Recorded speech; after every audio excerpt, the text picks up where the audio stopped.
የድህነትን ፖሊሲ ያራመዱ ሀብታም መሆን አይቻልም። እችላለሁ ካልክ አዎ ትችላለህ፣ አልችልም ካልክ አዎ አትችልም። ህይወት ያመለካከትህ ሚዛን ውጤት ናት። ሰላም ጤና ይስጥልኝ የተከበራችሁ የሀገሬ ልጆች እንደምን አላችሁ? በዛሬው ዕለት በአዲስ ቪዲዮ ተገናኝተናል። እስከ ፍጻሜያችን አብራችሁን ቆዩ። አንዳች ነገር ታገኙበታላችሁ። ታዲያ ቤታችን መንደራችን አዲስ ከመሆኑ አንጻር ለሰዎች እየደረሰ አይደለምና በቻላችሁት መጠን ላይክ እያደረጋችሁ ወደ ቪዲዮ ብትገቡና እንዲሁም ሰብስክራይብ ካላደረጋችሁ ሰብስክራይብ እንድታደርጉ በፍቅር ጠይቃችኋለሁ። በዛሬው ቪዲዮአችን ሁሉም ቤት የሚያንኳኳ ችግር የሚባል ነገር ላይ እናወራለን። ችግር እጦት ነው። አንድ ሰው ሰላማዊ ለመሆን ችግርን ትጋፈጠዋለህ፣ ታሸንፈዋለህ፣ ወይንም ተስማምተህ ከችግር ጋር ትኖራለህ። ታዲያ ችግር ሁሉም ሰው ጋር አለ። በዚህ ዓለም እስከ ኖርክ ድረስ የችግሩ መጠንና አይነት ሊለያይ ካልሆነ በቀር የሀገር አስተዳዳሪውን ብትል እኔም ጋር ብትል ችግር አለ። ነገር ግን የችግሩ መጠንና ይዘት ይለያያል። ለምሳሌ እኔ ጋር መሰረታዊ ፍላጎቶች ሊሆኑ ይችላሉ። የሀገር አስተዳዳሪው የሚባለው ጋር ደግሞ ሌላ ችግር፣ አድቫንስድ ችግር የተባሉ ችግሮች፣ የገንዘብ፣ የሰላም፣ የፍቅር፣ የተለያዩ ችግሮች ሊኖሩበት ይችላሉ። መሰረታዊ ነገሮችን አልፏቸው የሚገኙ ሌሎች ችግር ማለት ነው። አድቫንስ ችግር ማለታችን ገንዘብ የሁሉም ችግር ነው። የሆነ አካል ዳቦ ለመግዛት ይፈልገዋል። ሌላ አካል ደግሞ መኪና ለመግዛት፣ ቤት ለመግዛት ገንዘብን ይፈልገዋል። ለእያንዳንዱ ችግር ተመሳሳይ የመፍትሄ መንገድ የለውም። ለምሳሌ ይህችን ወፍ ተመልከቷት። ወፏ ለገጠማት ጊዜያዊ ችግር ይህ መላ መፍትሄ ነው። ነገር ግን ለሌላ ችግር ይህ መላ መፍትሄ ይሆናል? ለምሳሌ የሚበላት አውሬ ወደ እሷ ቢመጣ በዚህ አሁን በወሰደችው መላ መዳን ይቻላል? አይቻልም። አንድ ችግርን በሆነ ሜትድ ካለፈችው ለሌላ ችግር ደግሞ ሌላ ሜትድ ያስፈልጋታል ማለት ነው። ስለዚህ ሊበላት የመጣን አውሬ ከቻለች የሚያዋጣት ሆኖ ካገኘችው ትጋፈጣለች፣ ታሸንፋለች። ሁለተኛው መሸሽ ነው። መፍትሄው ይቀየራል፣ እንደ ችግሩ መለዋወጥ ማለት ነው። በዚህ አይነት መፍትሄዎች ነው ሌላ አዲስ የመጣባትን ችግር ልትጋፈጠው የምትችለው ማለት ነው። ችግር ቅርጹና መጠኑ ይቀያየራል እንጂ አንዱን ችግር ስታልፉት ሌላ ችግር መምጣቱ የማይቀር ነው። አንድ ሰው በሆነ መንገድ ሂዶ ሀብታም ሆነ ወይም የሆነ ነገር አገኘ ማለት ሌላ ሰው ደግሞ ያኛው ሰው በሄደበት መንገድ ሂዶ ያገኛል ማለት አይደለም። ምክንያቱም ያ መጀመሪያ የነበረው ሰው ከምን ተነስቶ ወዴት ሄደ፣ እንዴት ሄደ፣ በምን ሄደ የሚለው የራሱ የሆነ መንገድና አካሄድ ስላለው ማለት ነው። ለዛ ነው አንድ ሰው ከችግር ለመውጣት መጀመሪያ ራሱን መሆን አለበት፣ ራሱን መምሰል አለበት። መንገዱንም መፍትሄውንም ከራሱ ነው የሚያመጣውና ስለዚህ ለእያንዳንዱ እኛ የገባን መፍትሄ ሌሎች ላይ ገባቸው ይችላል።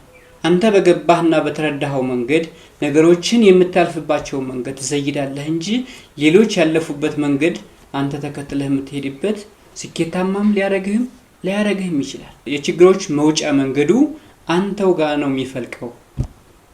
ለእያንዳንዱ ነገር ትሞክራለህ የሆነ ሰዓት you'll be pass then አንዱን ችግር ስታልፈው እንደገና ደግሞ ለሌላ ችግር ራስክን ማዘጋጀት አለብህ። ለምንድን ነው ግን አንድ ሰው ጋር ጠጋ ብለን ስናወራ ቢኖረውም ባይኖረውም ችግር ነው የሚያወራህ? ለምን ይሆን? አንዳንዴ ያለውም ተቸገርኩ ሲልህ የተወሰነ ነገር አለው ብለህ የምታስበው አካልም ተቸገርኩ ሲልህ ስትሰማ፣ ምንም የሌለውም ተቸገርኩ ሲል ስትሰማ፣ እያንዳንዱ ሰው የሆነ የሚያማርር ኮምፕሌን የሚያበዛ በተለያየ አካል በተለያየ ግለሰብ በመንግስት በምናምን ኮምፕሌን ሲያበዛ ስታይ ምንድነው ብለህ ታስባለህ? ምን የሚል የአገሬ ብሂል አለ መሰለ? እናቱ ገበያ የወጣችበት ልጅና እናቱ የሞተችበት ልጅ እኩል ያለቅሳሉ ይባላል። ችግራችን የተለያየ፣ ልቅሷችን ግን አንድ አይነት ይሆናል። አይገርምም? እና ሁሉም አልቃሽ ቢሆንም ይዘቱ ግን ይለያያል። አንዳንዱ ለመሰረታዊ ነገር ያለቅሳል፣ አንዳንዱ ለመቅበጥ ያለቅሳል፣ አንዳንዱ ደግሞ ለተሻለ ድሎት ያለቅሳል። ታዲያ ለእያንዳንዱ ችግር ሁለት መፍትሄ ብቻ ነው ያለው። ከላይ እንደጠቀስኩላችሁ አንድ ሰው ሰላማዊ ለመሆን ወይንም ደስተኛ ለመሆን ካሰበ የመጀመሪያው ችግሩ በሚጠይቀው መጠንና ልክ መጋፈጥ እና ማሸነፍ። እዚህ ጋር መሰመር ያለበት ብዙዎቻችን የማናስተውለውና የምንረሳው ነገር ምን መሰላችሁ? አንድ ችግር አሸነፍን ማለት ከዛ በኋላ ችግር የለም ማለት አይደለም። አንዱን ችግር አለፍነው ማለት በቃ ነፃ ሆነን እንኖራለን ማለት አይደለም። ገነት አይደለም ያለነው። አንዴ ወርደሃል፣ መሬት አሚካላ ታብቅልብህ ተብለሃልና አሚካላውን ትነቅላለህ፣ ይበቅላል፣ ትነቅላለህ፣ ይበቅላል፣ ትነቅላለህ። ስለዚህ እያንዳንዱ ችግሩን በተለያየ መፍትሄ በዚህ መንገድ ታልፈዋለህ። የመጀመሪያው መጋፈጥ፣ ከዛ ማሸነፍ። በዛ ዑደት ህይወት ይቀጥላል እንጂ አንዴ አሸንፍ ያለው ብለህ የምትቆመው የማይከሰት ሌላ ችግር አይኖርም ማለት አይደለም። ለምሳሌ አንዳንድ ጊዜ የሆነ ተመኝታችሁት ያገኛችሁት ነገር ደስታ ይፈጥርላችኋል። በቃ የገንዘብ ችግር ከነበረባችሁ ገንዘብ ካገኛችሁ በኋላ ፍጹም ደስተኛ ናችሁ። መኪና ተመኝታችሁ መኪና ከገዛችሁ በኋላ በቃ ደስተኛ ናችሁ። አለቀ፣ ጨረሳችሁ። ከዛ በኋላ ሌላ የሚገጥማችሁ ችግር የለም። ቤት ተመኝታችሁ ቤት ካገኛችሁ ወይም ከገዛችሁ በኋላ ከዛ በኋላ ምንም ችግር የለም፣ ደስተኛ ናችሁ። ኔበር የሰው ልጅ አቅሙ እንጂ ፍላጎቱ ውስን አይደለም።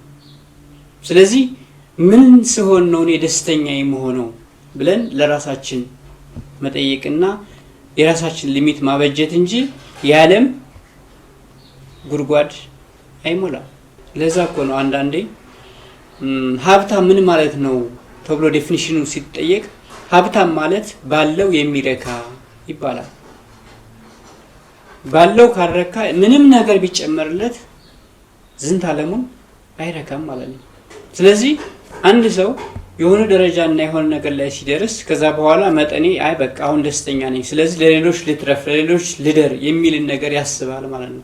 ካምናው ዘንድሮ ተሽያለሁ፣ የህይወት ዘይቤ ተቀይሯል የሚለውን ነው እንጂ እኛ ለራሳችን ለምንኖረው ህይወት ሊሚት ካላበጀንለት፣ ራሳችንን ዞር ብለን ካላየን፣ ሁልጊዜ ስናግበሰብስ፣ ሁልጊዜ ስንጎድል፣ ሁልጊዜ ስናስብ፣ ሁልጊዜ ስንጨነቅ፣ ሁልጊዜ ስለማግበስበስ ነው እንጂ የምናስበው እንዴት፣ ለምን፣ መቼ፣ ለማን ልትረፍ፣ አይ ይሄኛው ይለፈኝ፣ ይሄኛው እንደዚህ ሆነው በቃ አሁን ይሄ ያለኝ አይደለ ደግሞ ለሌላቸው የሚባል አስተሳሰብ አይኖርም።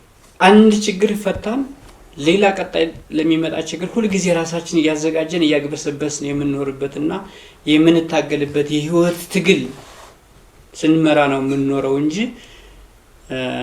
ደስተኛ የምንሆንበትን ህይወት ላንመሰረት እንችላለን። የሆነ ሰዓት ላይ ፈንጠዝያ ምናምን ሊኖር ይችላል። ዳትስ ነት ሃፒነስ። ያ የጊዜያዊ የዲም ላይት ደስታ ነው የሚሆነው። ሙሉ ደስታ የምታገኝበት ባለህ የምትረካበት ፈጣሪን የምታስደስትበት ሲሆን ያ ሙሉ ደስታ ይባላል ማለት ነው።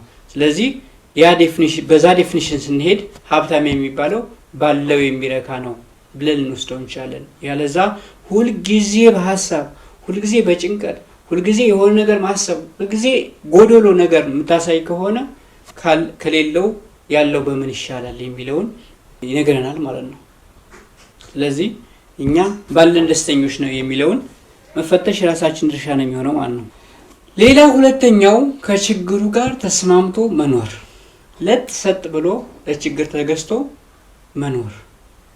ለችግር ተንበርክከን ተገዝተን ለጥ ሰጥ ብለን የምንኖርበት ሌላው መፍትሄው ነው ማለት ነው። ስለዚህ ምርጫችንን መኖር የኛ ድርሻ ነው። ያስተሳሰብህን ልክ ነውና የምትኖረው። ምክንያቱም የድህነትን ፖሊሲ እያራመዱ ሀብታም መሆን አይቻልም። እችላለሁ ካልክ አዎ ትችላለህ፣ አልችልም ካልክ አዎ አትችልም። ህይወት ያመለካከትህ ሚዛን ውጤት ናት። ታዲያ የዛሬው እይታዬ ይህንን ይመስል ነበር። እናንተ በችግር ጉዳይ አለ የምትሉት ሀሳብ ኮሜንት ላይ አስቀምጡልኝ፣ እንማማርበታለን። ሀሳቦቻችንን ሼር እንደራረግበታለን። ሰብስክራይብ ማድረጋችሁ እንዳይረሳ፣ ለሌሎችም ሼር እያደረጋችሁ ቤተሰባችን እንዲበዛ እንፈልጋለን። በምክንያት እንኑር። እወዳችኋለሁ። ሰላሙን